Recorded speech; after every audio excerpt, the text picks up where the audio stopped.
수십 년 동안 시베리아의 이미지는 단편적인 참조를 통해 구축되어 왔습니다.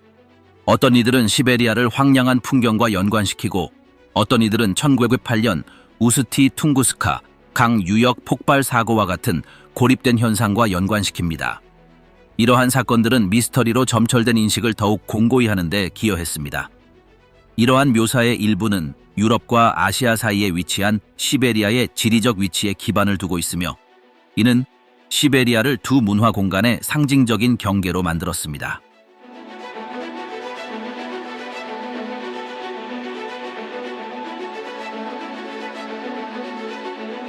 러시아인의 상상 속에서 시베리아는 독특한 위치를 차지합니다. 하지만 그곳에 사는 사람들에게 소속감은 추상적인 상징이 아니라 환경에 대한 직접적인 경험과 연결됩니다. 야쿠티아라고도 알려진 사하 공화국에 위치한 자르칸 마을의 일상은 기후, 지형, 그리고 지역적 기억에 의해 결정됩니다. 땅과의 연결은 조직, 저항, 그리고 연속성의 형태로 지속됩니다. 그렇다면 야쿠티아 마을의 삶은 어떤 모습일까요? 문달에 오신 것을 환영합니다. 시작해볼까요?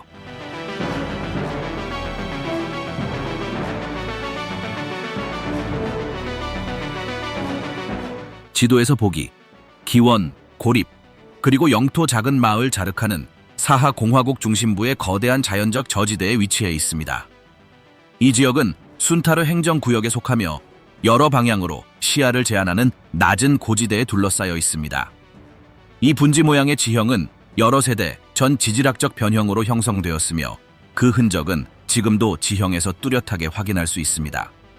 오랜 세월 이곳에 거주해온 사람들은 지형이 서서히 변한다는 것을 알고 있지만, 이 정착지의 기반은 변함없이 유지되어 왔습니다.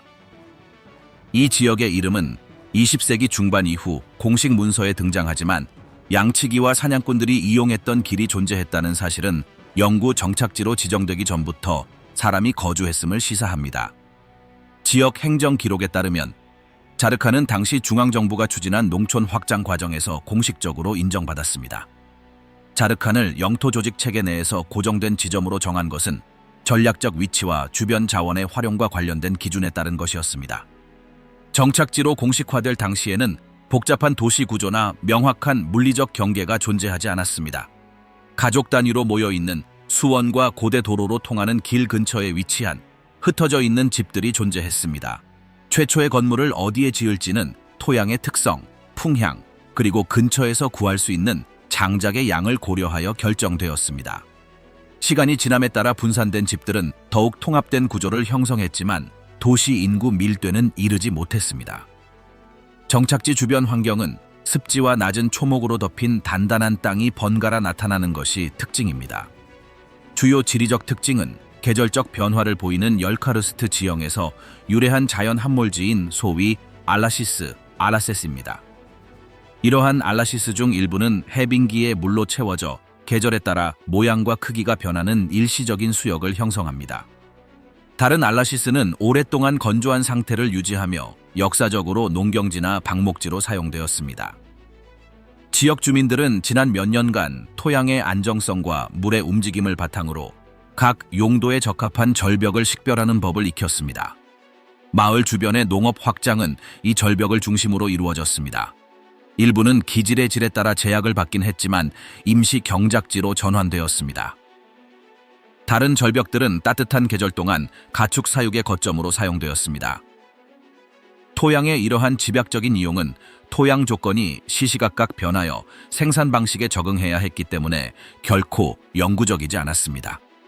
많은 경우 이전에는 건조하다고 여겨졌던 절벽이 물에 잠기게 되었고, 방목에 유용했던 절벽은 불안정해졌습니다. 주변 지역의 주요 식생은 야생 풀, 키 작은 관목, 그리고 얼어붙은 토양에 적응한 몇몇 나무들로 이루어져 있습니다. 일부 종은 절벽 가장자리에서 번성하지만 일반적으로 식물상은 토양 내 수분에 따라 조절되는 분포 패턴을 따릅니다. 고도가 높은 곳에는 나무가 밀집되어 있는 반면 저지대는 이끼로 덮여 있거나 오랫동안 벌거벗은 상태로 남아 있습니다. 주민들은 이러한 자연적인 분포를 이용하여 이동 경로와 수확 지역을 정해왔습니다. 일부 경로는 울창한 초목이 우거진 띠를 따라 조성되었고 다른 경로는 흙이 굳건한 열린 공간을 가로지릅니다. 자르칸과 주요 행정 중심지 사이의 거리는 상당히 멉니다. 이 마을은 지역 수도인 야쿠츠크에서 수백 킬로미터 떨어져 있으며 야쿠츠크까지의 이동은 계절에 따라 크게 달라집니다. 1년 중 일부 기간에는 경비행기나 얼음 위에 만들어진 겨울 도로를 이용해서만 자르칸에 접근할 수 있습니다. 짐니크라고 불리는 이러한 임시도로는 기온이 상승하면 얼어붙은 표면을 차량으로 통과할 수 있도록 합니다. 비포장도로가 인근 마을과 연결되기는 하지만 지형의 특성상 지속적인 이용은 제한적입니다.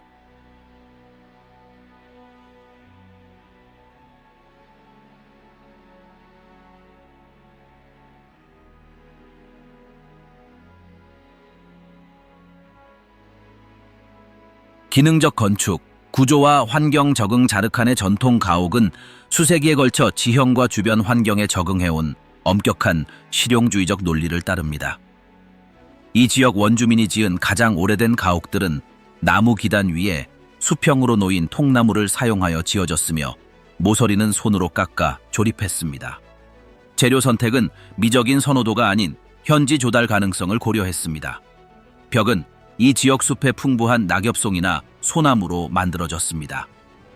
가옥은 직사각형 구조에 경사진 지붕을 얹었고 평평한 판자 위에 압축된 나무 껍질과 말린 잔디를 섞어 덮었습니다. 이 구조물은 땅에 묻힌 나무 지지대 위에 세워졌는데 집안이 움직이거나 불안정해지면 문제가 발생했습니다. 이러한 이유로 오랜 세월에 걸쳐 더욱 효율적인 시스템이 도입되었습니다. 나무 기둥 위에 집을 올리고 집의 기단과 땅 사이에 공간을 남겨두는 것입니다. 이 해결책은 벽을 통해 습기가 올라오는 것을 막았고 건물 하부를 계절적 지형 변화로부터 보호했습니다. 이러한 기초는 단순했지만 실용적이어서 수십 년 동안 표준으로 자리 잡았습니다. 전통 가옥의 내부 구조는 영구적으로 구분되지 않는 단일 공간으로 구성되었습니다. 각 공간은 커튼이나 가구로 구분되어 다양한 기능을 수행했습니다. 요리, 취침, 그리고 오락이 모두 한 공간에서 이루어졌습니다. 방 중앙에 설치된 주철 난로는 실내를 효율적으로 난방하고 음식 조리에도 사용되었습니다. 나무를 연료로 사용하는 이 난로는 고장이 발생하면 가족의 건강에 직접적인 영향을 미치므로 지속적인 청소와 세심한 관리가 필요했습니다. 소련 시대에는 건축 양식이 눈에 띄게 변화했습니다. 지분용 금속판, 내벽용 섬유판 등 이전에는 해당 지역에서 사용되지 않았던 자재가 도입되었습니다. 국가 감독 하에 건설된 주택은 일반적으로 통일된 설계를 따랐습니다. 지역 행정센터에서 도면을 배포했고 지역 노동자들은 동일한 규격에 따라 주택을 건설했습니다. 이는 이전에 각 주택을 특징짓던 고유한 양식이 사라졌음을 의미했습니다. 그 대가로 구조적 강도와 내부 배치가 상당히 개선되었습니다.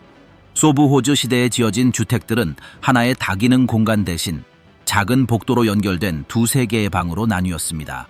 중앙 난로는 유지되었지만 경우에 따라 소형 디젤 발전기로 구동되는 기본 난방 시스템이 도입되었습니다. 이러한 시스템은 모든 주택에 적용되는 것은 아니었지만 가족들이 집안을 관리하는 방식에 변화를 가져왔습니다. 외벽의 주요 자재는 여전히 목재였지만 많은 주택은 시간이 지남에 따라 손상되는 것을 막기 위해 페인트 칠한 골판지로 마감되었습니다.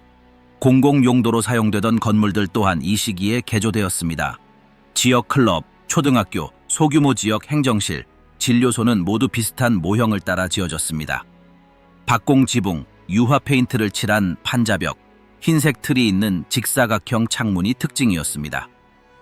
어떤 경우에는 이러한 건물들이 얕은 콘크리트 기초를 가지고 있었는데 시간이 지남에 따라 집안 변이로 인해 균열이 발생하기도 했습니다. 대부분의 건물은 지역 주민들이 직접 짓기보다는 지역 센터에서 파견된 인력에 의해 지어졌기 때문에 공간과 공동체 사이의 상징적인 연결고리가 약화되었습니다. 그럼에도 불구하고 수년 동안 이 건물들은 공동체 조직의 중심지 역할을 활발히 수행했습니다. 계획된 구조물들이 해체된 후 주택들은 개별적으로 개조되기 시작했습니다. 각 가족은 각자의 형편에 맞춰 주택을 개조하여 이전에는 존재하지 않았던 건축적 다양성을 만들어냈습니다. 어떤 주택들은 재활용 판자로 만든 측면 구조물로 증축되었고, 어떤 주택들은 유지 보수 비용을 줄이기 위해 크기를 줄였습니다. 마을 외곽에는 장작 창고나 창고로 사용되는 작은 부속 건물들이 생겨났습니다. 이러한 증축은 고정된 패턴을 따르지 않고 버려진 건물에서 재활용된 자재로 지어졌습니다.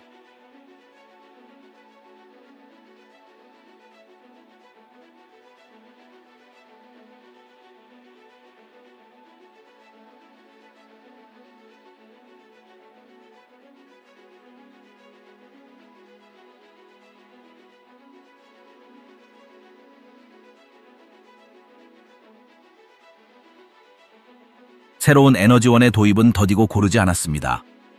일부 가정에는 도심에서 수입한 휘발유로 작동하는 소형 발전기가 설치되었습니다. 이 발전기는 긴 밤 동안 기본적인 가전제품과 전구를 사용할 수 있게 해주었지만 높은 연료비 때문에 사용이 제한되었습니다. 장작 난로는 여전히 요리와 실내 온도 유지를 위한 주요 시스템으로 남아 있었지만 전력이 충분해지면 일부 가정에서는 전기 난로를 도입하려고 시도했습니다. 가정과 공공건물 모두에서 상수도는 기본적인 시스템에 의존했습니다. 내부 배관이나 펌프가 있는 깊은 우물은 없었습니다. 매일 사용하는 물은 얼음 덩어리를 모아 손으로 운반한 후 금속 용기에 녹이는 공동 수로에서 얻었습니다. 난로 옆에 작은 저장 탱크를 설치한 가정도 있었지만 물의 운반과 운반은 여전히 개인의 책임이었습니다. 최근에는 빗물을 저장통으로 흘려보내는 임시 홈통 시스템이 개발되었지만 계절에 따라 용도가 달랐습니다. 최근 지역 건축 양식의 변화는 주 정부의 설계나 계획된 개입이 아닌 주민들의 자발적인 노력에서 비롯되었습니다. 야쿠츠크에서 수입된 조립식 패널, 고강도 플라스틱, 산업용 단열자해 등 현대적인 자재들이 사용되기 시작했습니다. 이러한 자재들은 획일적인 모델을 따르지 않고 기존 주택에 적용되어 실용적으로 기존 구조물에 통합되었습니다. 이중창과 금속 문을 추가함으로써 전반적인 단열 성능이 향상되었지만 부유층 가구에만 국한되었습니다. 기관 기능을 상실한 공공 건물들은 눈에 띄는 변화를 겪었습니다. 옛 클럽은 문을 닫고 창문은 판자로 막혔습니다. 관리인 사무실은 텅 비어 일부 가족의 창고로 사용되었습니다. 식품 창고만 간헐적으로 운영되었고 외부에서 온 상인들이 상주했습니다.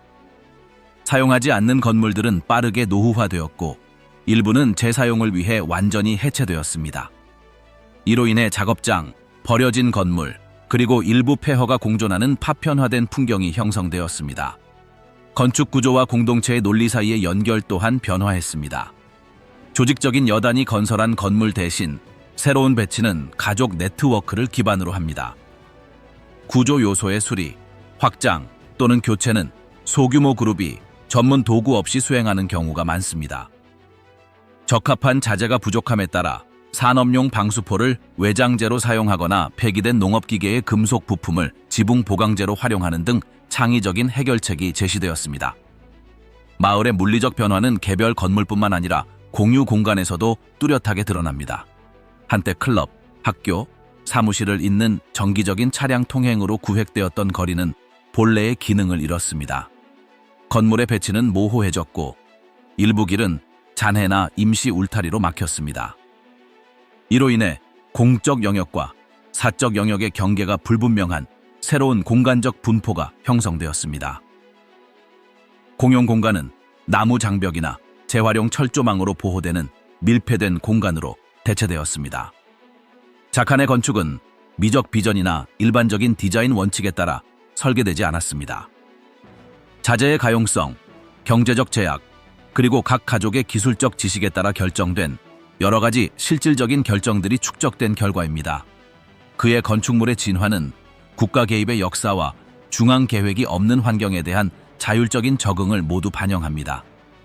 이런 의미에서 각 주거는 정치적, 경제적 환경의 변화에 대한 물질적 저항의 한 형태를 나타냅니다.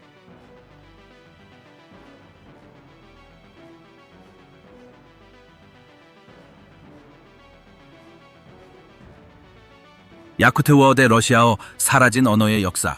오랫동안 자르칸 가정에서의 언어는 야쿠트워 어휘의 탄탄한 기반에 기반을 두고 유지되었습니다. 가족이라는 친밀한 환경에서 어른들은 아이들과 소통하며 그 밀폐된 공간에서만 유창하게 이해되는 표현과 구절을 사용했습니다. 식사 중, 요리 중 또는 난로의 온기를 통해 낮은 목소리로 언어를 전수했습니다. 이는 계획적인 교육이 아니라 정서적, 가정적 관습에서 매일 꾸준히 사용되었습니다.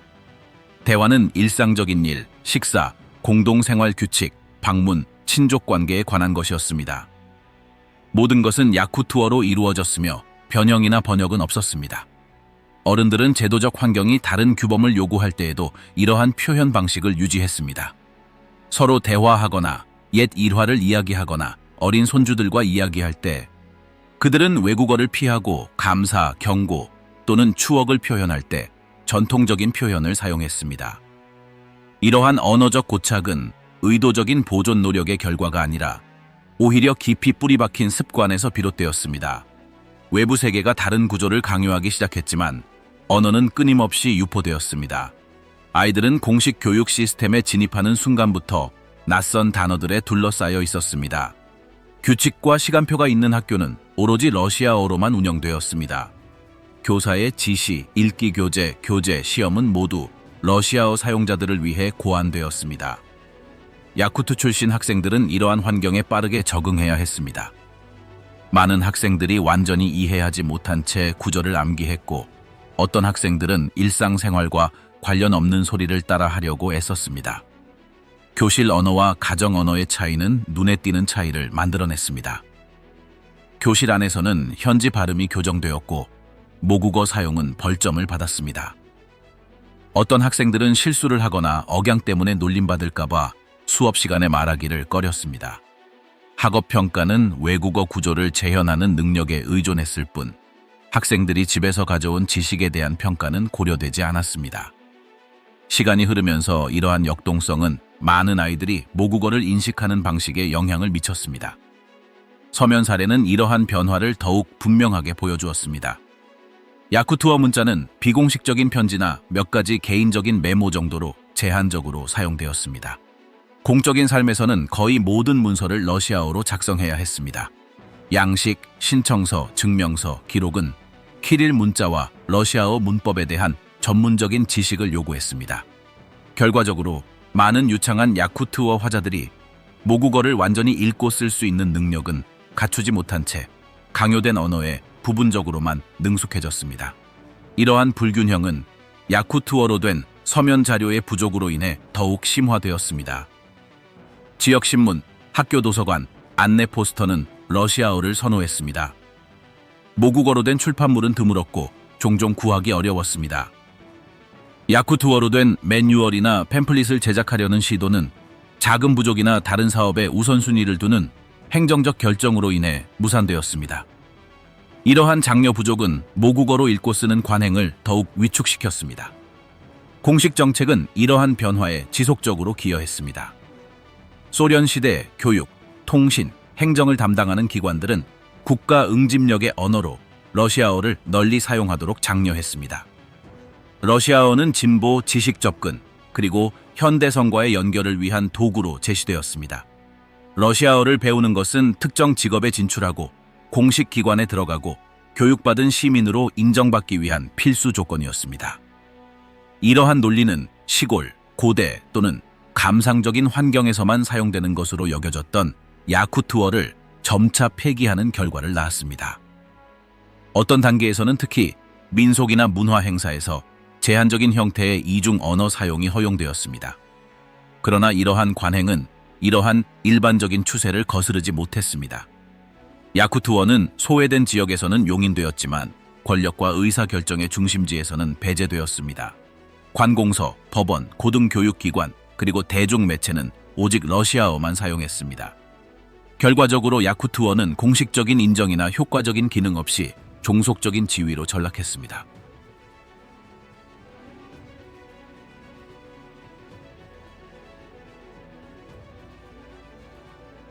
소련 체제의 해체와 함께 몇 가지 변화가 나타나기 시작했습니다. 새로운 맥락에서 지역 언어에 활력을 불어넣고 소홀히 여겨졌던 정체성을 회복할 가능성이 열렸습니다. 야쿠티아에서는 여러 분야에서 야쿠투어 교육 강화, 이중 언어 출판 촉진, 모국어 문화 보급 공간 조성 등을 제안했습니다. 모국어의 위상 회복을 목표로 하는 출판 사업, 라디오 프로그램, 학교 활동 등이 등장했습니다. 이러한 노력에도 불구하고 회복은 부분적이고 고르지 못했습니다. 일부 도시에서는 언어 강좌가 다시 도입되었고 야쿠투어 문학 경연 대회가 개최되었습니다. 그러나 다른 지역에서는 예산 부족과 전문 교사 부족으로 지속적인 진전이 어려웠습니다. 활성화는 수십 년간 누적된 이주와 모국어로 읽고 쓸 줄 모르는 환경에서 자란 세대라는 문제에 직면했습니다. 그럼에도 불구하고 이러한 제안들이 확산되기 시작했다는 사실만으로도 이전 시대의 제도적 침묵으로부터 중요한 변화를 보여주었습니다. 두 언어 간의 갈등은 단순한 의사소통 문제가 아니었습니다. 많은 화자들에게 이는 소속감, 정체성, 그리고 인정에 대한 상징적인 논쟁이었습니다. 야쿠투어 사용은 가족, 공동체, 그리고 땅과 관련된 삶의 방식을 떠올리게 했습니다.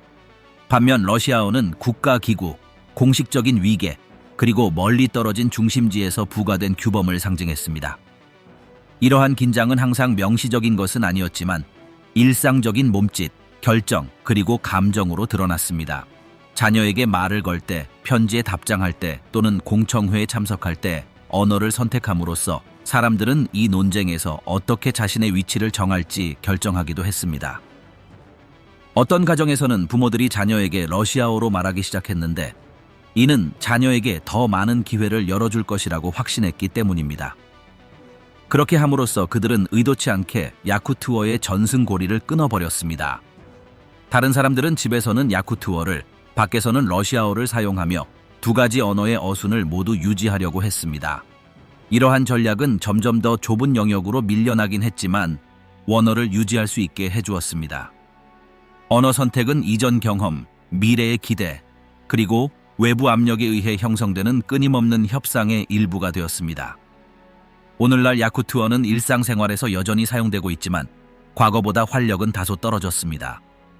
노인들은 자연스럽게 사용하는 반면 일부 젊은이들은 이해는 하지만 러시아어로 답하는 것을 선호합니다. 학교나 직장에서 야쿠투어를 배우지 않은 사람들에게는 글쓰기가 여전히 드문 기술입니다. 그럼에도 불구하고 야쿠투어는 중요한 상징적 가치를 지니고 있습니다. 기념일, 가족 의례, 문화 활동에서 야쿠투어는 지속성과 침묵의 저항의 표시로 다시 등장합니다. 정치적 환경이 더 이상 현지어 사용을 명시적으로 강요하지는 않지만 사회적, 경제적 조건은 여전히 러시아어 구사 능력을 향상하는 데 유리합니다. 대부분의 절차, 공식 의사소통, 취업 기회는 야쿠투어에 대한 완전한 능숙도를 요구합니다. 이러한 현실은 더 광범위한 구조적 조치가 병행되지 않으면 어떤 재활성화 시도도 제한합니다. 여러 어려움에도 불구하고 야쿠투어는 여전히 상당한 존재감을 유지하고 있습니다. 야쿠투어의 존속은 제도적 정책뿐만 아니라 야쿠투어를 사용하고 가르치고 비공식적인 환경에서 전수하는 사람들의 의지에도 달려 있습니다. 그 언어로 전해지는 모든 말, 들려지는 모든 이야기, 그리고 나누는 모든 대화는 그 언어를 살아있게 하는데 기여합니다. 언어는 변화하고 변형되지만 한때 언어를 통해 무언가를 표현할 수 있었던 유일한 방법이었던 가정에서 계속해서 울려 퍼지는 한 결코 사라지지 않습니다.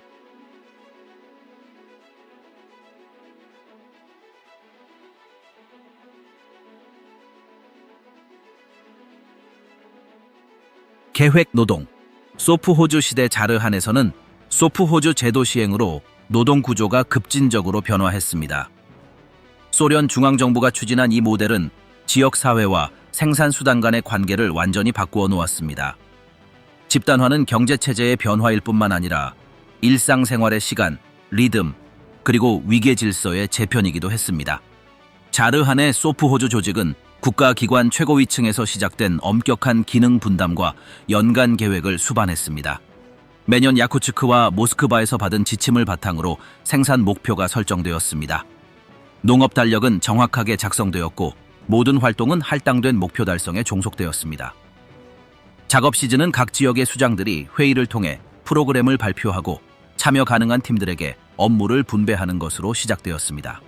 파종 날짜, 가축 관리 교대, 수확 작업은 마을 외부에서 정한 일정에 맞춰 엄격한 일정에 따라 진행되었습니다. 소부 호주 내에서 시간은 규칙적인 성격을 띠었습니다. 일은 자발적으로 또는 전통적인 가족 주기에 따라 진행되지 않았습니다. 하루는 정해진 일정에 따라 운영되었고 근무는 교대 근무 관리자의 호출로 시작되었습니다. 업무는 조별로 나뉘었고 각 조는 특정 임무를 맡았습니다. 1년 내내 밭일, 가축 사육, 그리고 시설 수리나 청소와 같은 보조 업무가 번갈아가며 진행되었습니다. 경영진과 근로자 사이의 중개자 역할을 하는 중간 관리자들이 이러한 일정을 엄격히 준수하도록 감독했습니다. 소부 호주 구조는 국가의 위계 질서를 축소하여 재현한 것이었습니다. 최상위에는 지역 당국에서 임명하고 위로부터 명령을 집행하는 책임자가 있었습니다. 그의 지휘 아래 각 부문 책임자들이 특정 생산 부문을 담당했습니다. 농업, 축산, 정비작업장, 창고를 담당하는 사람들도 있었습니다. 이 조직은 업무뿐 아니라 자르칸 주민들이 집단 공간 내에서 서로 교류하는 방식까지 규제했습니다. 직종, 책임의 수준, 그리고 행정과의 근접성은 각 개인의 지위를 규정했습니다. 생산 보고서는 정기적으로 지역 행정센터로 보내졌고 그곳에서 상급 기관으로 전달되었습니다. 헥타르당 수확량, 가축 출산율, 1인당 노동시간, 그리고 계획에서 벗어난 사항 등이 세부 통계에 포함되었습니다. 목표 달성은 공식적인 칭찬의 대상이 되었고 작은 상징적 보상으로 이어졌습니다. 그러나 목표를 달성하지 못하면 제재, 신문, 심지어 경영진 교체까지 이어졌습니다. 국가기관과의 지속적인 접촉은 소프 호주를 정부의 기능적 연장선으로 만들었고 그에 따른 모든 통제 장치를 갖추게 되었습니다. 노동계를 둘러싼 도상학은 이러한 체제와의 연관성을 반영했습니다. 직장에서는 5개년 계획의 성취를 찬양하거나 사회주의의 미덕을 강조하는 러시아어 문구가 적힌 포스터를 흔히 볼 수 있었습니다. 소프 호주 사무실 벽에는 국가 지도자들의 초상화가 걸려 있었고 기념일에는 국기와 현수막이 개양되었습니다. 이처럼 어디에나 존재하는 상징성은 교육적 기능을 수행했습니다. 참여하는 모든 사람에게 자신의 작업이 더 넓은 국가적 프로젝트의 일부이며 모든 지역 활동이 국가 전체 계획에 영향을 미친다는 점을 상기시켜 주었습니다. 생산 관련 축하 행사도 비슷한 논리를 따랐습니다. 수확의 시작, 방목기의 종료 또는 새로운 시설의 준공식은 정권의 가치를 강화하는 계기가 되었습니다. 이러한 행사에서 소프 호주 운영진은 연설을 하고 상을 수여하고 공식 노래를 불렀습니다. 이러한 활동에 참여하는 것은 노동 공동체에 대한 헌신의 일환으로 기대되었지만 모든 참석자가 전달되는 메시지에 진정으로 공감한 것은 아니었습니다. 행사에 직접 참석하는 것만으로도 기관에 대한 충성심을 확인하기에 충분했습니다. 기계와 물자는 이전에 승인된 계획에 따라 지역센터에서 도착했습니다. 트랙터, 비료, 사료, 연료는 소프 호주 범주와 이전 연도의 성과에 따라 할당되었습니다.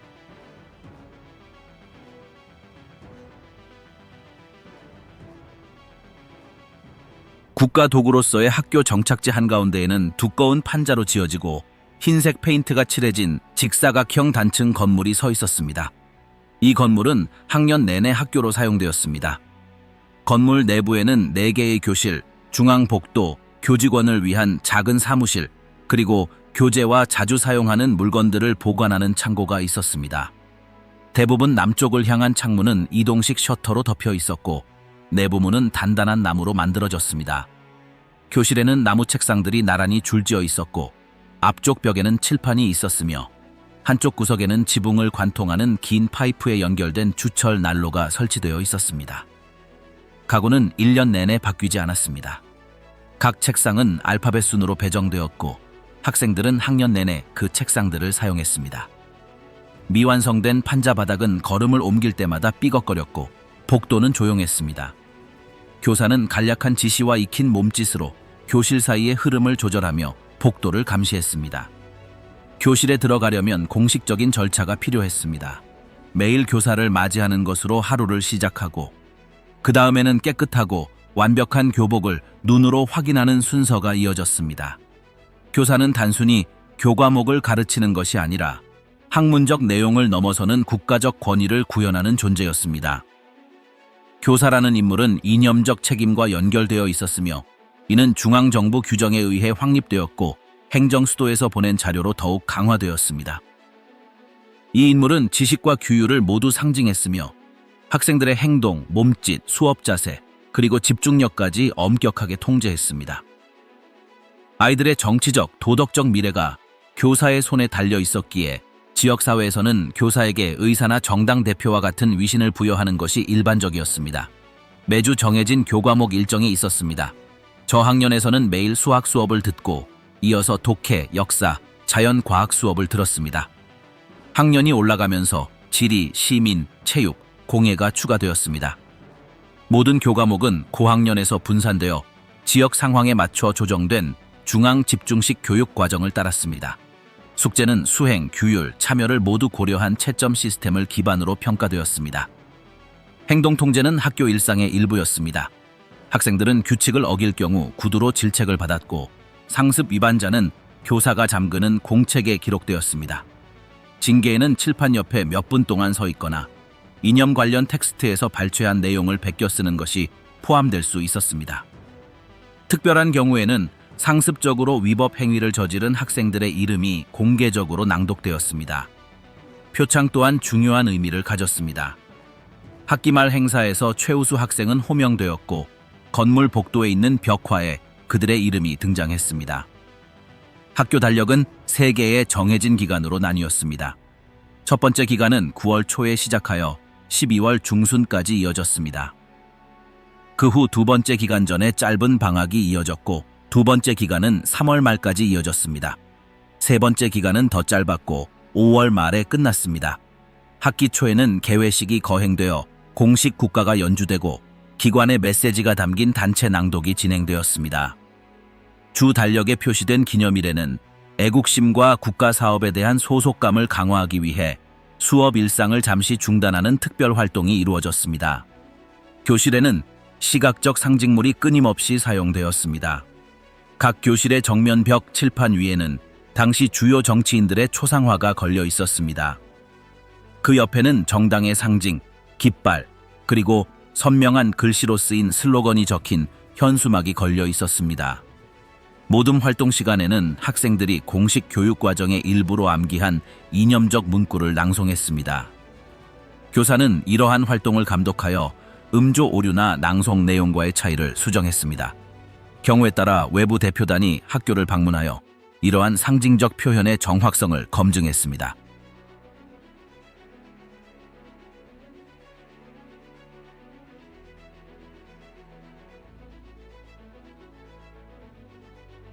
일상생활, 주택, 건강, 교통.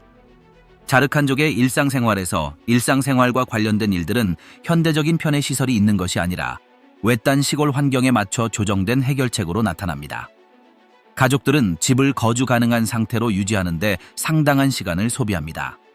주변 환경의 실질적인 세부 사항에 대한 관심은 물 접근성부터 그들이 이용하는 교통수단에 이르기까지 주민들의 삶을 결정합니다. 일상생활의 기본 요소 중 하나는 물 공급 체계입니다. 물을 가정에 직접 공급하는 시스템이 없기 때문에 각 가정은 자체적인 방법으로 물 공급을 관리합니다. 1년 중 대부분 물은 고체 형태로 얻습니다. 얼음은 가족 구성원들이 지역 수원지에서 가져와 집 근처에 쌓아 보관합니다. 필요에 따라 집 안에 있는 큰 통에서 녹이는데 이 과정에는 시간, 주의, 그리고 끊임없는 연소가 필요합니다. 난방은 주택관리의 또 다른 중요한 요소입니다. 집에는 수동 연료 난로가 설치되어 있으며 이를 사용하려면 꼼꼼한 관리가 필요합니다. 이른 아침, 집에 있는 사람들의 주된 일은 오븐에 불을 붙이는 것입니다. 장작은 근처 통에 보관하고 필요에 따라 2탄이나 석탄도 함께 보관합니다. 집에 남아있는 사람들은 정기적으로 온도를 확인하며 필요에 따라 불을 지피거나 연료를 추가합니다. 난로의 불이 약해지기 시작하면 물통 근처나 실내 구석에서 증기가 처음 감지됩니다. 이러한 징후는 열원을 긴급히 다시 가동해야 함을 나타냅니다. 일부 주택에는 열 지속 시간을 연장하는 추결기가 있습니다. 그러나 이러한 해결책이 수동 개입의 필요성을 완전히 없애지는 않습니다. 지속적인 모니터링과 경험을 통해 얻은 지식이 결합됩니다. 주민들은 불규칙적인 연소를 나타내는 소리를 구별하거나 영위 밀도의 변화를 감지합니다. 이러한 신호는 잠재적인 고장을 예측하고 추가 피해를 방지하는 보이지 않는 경보 역할을 합니다. 이러한 시스템은 주택 내 공간 사용에도 영향을 미칩니다. 조리 도구는 여러 주변에 모여 있으며 휴식이나 음식 준비를 위한 공간도 마련되어 있습니다. 젖은 옷은 오븐 근처에 놓아 말리고 녹은 물이 담긴 용기는 열량에 따라 배치합니다. 자르칸의 의료 서비스는 상당한 변화를 겪었습니다. 과거 마을에는 기초 의료센터가 있었습니다. 이 센터에는 기본 기술을 훈련받은 직원이 상주하며 일반적인 질병을 치료하고 주사를 맞고 활력 징후를 모니터링할 수 있었습니다. 때때로 센터에는 들것과 흔히 사용하는 약품 선반이 있는 방이 있었습니다. 그러나 시간이 지나면서 이 공간에는 더 이상 의료품이 공급되지 않았습니다. 담당자가 이사를 가거나 나이가 들었고 직접적인 대체자가 없었습니다. 그 이후 주민들은 임시 방편에 의존하거나 지역 내 다른 곳, 종종 수시간 거리에 있는 다른 곳으로 진료를 받으러 갔습니다. 어떤 가족들은 진통제, 거즈, 알코올, 특정 시럽 등 필수품이 담긴 구급 상자를 가지고 있습니다. 어떤 가족들은 질병이 심각한 증상을 보이지 않을 때 대대로 전해져 내려오는 지식을 활용하여 식물이나 전통 의술을 활용합니다. 응급 상황 발생 시 주민들은 인근 마을에 운영 중인 의료시설에 연락합니다. 교통수단이 필요한 경우 이동수단은 항상 통제할 수 없는 상황에 따라 달라집니다. 마을 간 도로는 얼어붙은 땅이 차량 통행을 허용하는 특정 시기에만 이용 가능합니다. 다른 시기에는 동물이 끄는 썰매를 이용하는데 느리기는 하지만 적당한 거리에 효과적입니다. 교통은 환경과 공동체 전략의 관계를 가장 잘 보여주는 분야 중 하나입니다. 자르칸의 내부 이동은 전통적인 수단과 현대적인 적응 방식을 결합합니다. 땅이 단단하게 굳어있는 시기에는 일부 차량이 진입로를 통해 이동하지만 제한이 따릅니다. 지역 차량에는 특수 타이어와 스노체인이 흔히 사용됩니다. 그럼에도 불구하고 많은 사람들은 썰매와 같이 예측 가능한 이동수단을 선호합니다.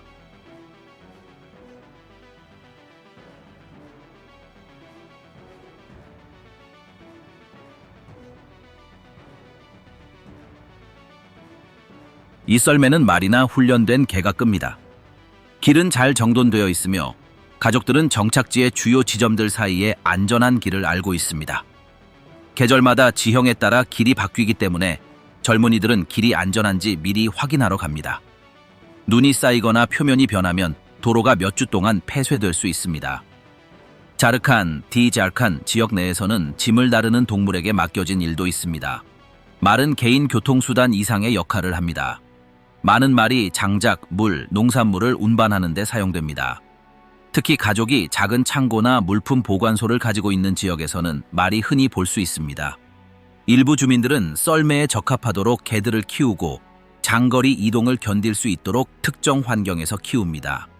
이 개들은 특정 가족 내에서 전수되는 특별한 보살핌과 훈련을 받습니다. 운송수단의 상당 부분은 장거리 이동이 아닌 집과 집 사이 또는 공동 공간으로 이동하는 데 사용됩니다. 식량, 장작, 얼음, 도구를 구하려면 끊임없는 이동이 필요합니다. 이러한 일을 원활하게 하기 위해 가족들은 모든 구성원이 참여하는 일상을 만듭니다. 체력이나 경험이 풍부한 사람들은 더 먼 거리를 이동하는 반면 노인이나 어린이들은 정해진 장소에서 함께 일합니다. 작업은 안전과 효율성을 우선시하는 논리에 따라 분배됩니다. 일상적인 주택 유지 관리는 일상생활의 또 다른 기본적인 측면입니다. 이는 눈에 띄는 수리뿐만 아니라 예방 조치도 포함합니다. 벽, 문, 지붕은 약화 징후가 있는지 자주 점검합니다. 난로는 정기적으로 분해하여 점검하고 연기가 배출되는 파이프도 점검합니다. 마모 징후가 보이는 자재는 즉시 교체합니다. 필요한 도구는 각 주택의 특정 구역에 보관하며 기본 예비 부품과 실링 제품도 보관합니다. 가족들은 또한 외부 구조물 보강에 시간을 할애합니다. 장작 창고로 가는 길, 우물로 가는 길 또는 실내와 실외 공간 사이의 통로는 삽으로 치우고 판자로 보호하거나 마른 나뭇가지로 덮습니다. 이러한 끊임없는 경계는 주택의 기본적인 기능의 일부이며 방치하면 사고나 영구적인 손상으로 이어질 수 있습니다. 계절마다 다른 준비가 필요하며 자르칸 사람들은 안정을 위해 따라야 할 순환을 잘 알고 있습니다. 가사, 교통, 그리고 건강 사이의 연결은 일련의 상호 의존적인 행동을 형성합니다. 자르칸의 삶은 외부에서 조직된 기반 시설이 아니라 그 공간에 거주하는 사람들이 만든 시스템을 중심으로 돌아갑니다. 모든 일상, 모든 여정, 모든 수리는 적응의 논리로 통합되며 일상적인 지식이 생존의 주요 축이 됩니다.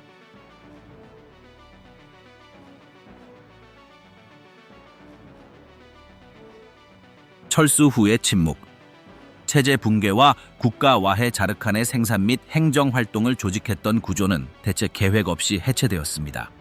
수십 년간 마을 운영의 중추 역할을 했던 소브호즈는 중앙기관의 해체와 함께 더 이상 운영되지 않았습니다. 이러한 와해는 공개적으로 발표되거나 논의되지 않았습니다. 단지 기능이나 자원이 없는 텅 빈 기관으로 전락할 때까지 약화되었을 뿐입니다. 소브호즈가 폐쇄되면서 행정부서는 지시와 예산을 받지 못했습니다. 각 부서를 담당하던 사람들은 자리를 떠나거나 특정 업무 없이 그대로 남았습니다. 이러한 기능을 담당하던 물리적 구조물은 단계적으로 버려졌습니다. 먼저 운영이 중단되었고 그 다음에는 유지 보수가 중단되었으며 결국 더 이상 사용되지 않았습니다. 일부 건물에는 자물쇠가 채워졌고 재사용 가능한 자재를 찾는 주민들에 의해 문을 열었습니다. 시간이 흐르면서 이러한 공간의 본래 기능은 침묵과 활동 부족으로 대체되었습니다. 도심과 업무구역, 공공건물을 연결하는 도로 또한 악화되기 시작했습니다. 도로 유지관리 체계의 연속성이 없었기 때문에 이전에는 정기적으로 개간되거나 보강되었던 길이 자연 침식에 노출되었습니다. 특정 계절에는 도보로만 통행하거나 임시 변통으로만 통행할 수 있었습니다. 이전에 도구, 문서 또는 물품을 보관하던 장소는 더 이상 그 용도로 사용되지 않았습니다. 표지판, 그리고 표시는 점차 사라졌고 길은 명확한 방향이 없는 공간으로 전락했습니다. 사유화는 간접적이지만 확실하게 적용되었습니다. 이전에 소프호즈, SOVK호즈에 속했던 것은 그것을 점유한 사람들이나 먼저 점유할 수 있었던 사람들이 차지하게 되었습니다. 공적인 기준, 공식적인 목록 또는 할당 절차는 없었습니다. 각 개인이나 가족은 자신의 편의와 필요에 따라 새로운 상황을 해석했습니다. 어떤 사람들은 동물, 도구, 구조물 또는 저장 공간을 차지했고 어떤 사람들은 어떤 재산에도 접근할 수 없어 배제되었습니다. 이러한 물질적 체제의 변화는 이전 시대보다 더욱 심각한 새로운 형태의 불평등을 초래했습니다. 작동하는 농기계는 사유지로 이전되었습니다. 투입물을 보관하던 창고는 비워지고 문이 제거되었으며 구조물은 비바람에 노출된 채 방치되었습니다. 많은 경우 이러한 공간의 후속 사용은 어떠한 보존 기준도 충족하지 못했습니다. 어떤 시설은 개인 보관 시설이 되었고 어떤 시설은 임시 거처나 폐기물 처리장으로 전락했습니다. 한때 질서정연했던 계획은 공통된 논리가 결여된 개별적인 결정의 집합으로 전락했습니다. 국가적 메커니즘의 소멸은 외부 지원 네트워크로 대체되지 않았습니다. 중단된 것을 어떤 지역 또는 국가기관도 이어받지 못했습니다. 행정기능은 제도적 지원 없이 마을 주민 한두 명이 관리하는 최소한의 업무로 축소되었습니다. 공식적인 지원 창구가 없다는 것이 분명해지면서 도움을 요청하는 생각은 점차 포기되었습니다. 붕괴 초기에 약속했던 지원은 구체적인 행동으로 이어지지 않았습니다. 자르칸의 삶을 재편하는 것은 공동체 프로젝트가 아니라 일련의 자발적이고 무질서한 결정에 기반했습니다. 이전에는 공동으로 관리했던 것을 가족들은 스스로 해결하기 시작했습니다.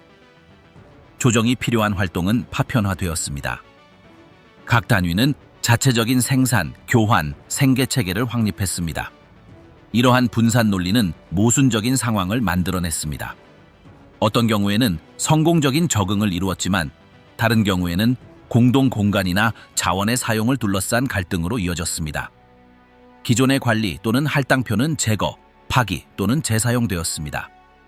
교대 근무, 할당량, 일정, 기록을 규제하는 문서는 더 이상 갱신되지 않았습니다. 공식 기록의 부재는 이전에 인정되었던 집단적 권리의 소멸로 이어졌습니다. 일부 사람들은 공공장소를 마치 가족처럼 사용하기 시작했고, 이에 반대하는 사람들은 법적 또는 공동체적 지원을 받지 못했습니다. 지방자치단체는 규제 기능을 상실하고 개인의 주도권으로 대체되었습니다.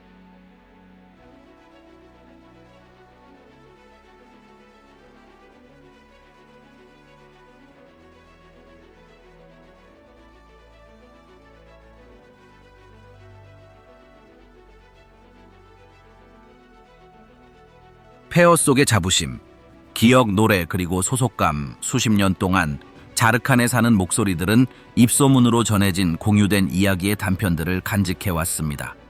이를 뒷받침할 문서도, 체계적인 관리도 없이 말입니다. 이웃 사이, 친척 사이, 같은 집에 사는 세대 사이에서 누군가 계속해서 반복하기 때문에만 지속되는 이야기들이 생겨납니다. 묘사되는 장면들은 대개 마을의 특정 장소에서 일어나는 특정 순간들을 중심으로 펼쳐집니다. 그중 한 장면에서 한 여성은 어린 시절 마을 회관의 옛 부엌 뒤편 생선통 속에 숨어 지내던 시절을 회상합니다. 그곳에서 그녀는 할아버지가 밀가루 자루를 내리는 동안 할아버지를 기다리곤 했습니다. 이제는 잡초가 무성하고 사용되지 않는 그곳은 여전히 살아있는 이야기의 보고입니다. 공간이 변했든 더 이상 물리적으로 존재하지 않든 상관없습니다. 기억 속에서 그곳은 그 기능을 유지합니다. 다른 이야기들은 아무도 눈치채지 못한 듯 마을의 구석구석을 자세히 언급합니다.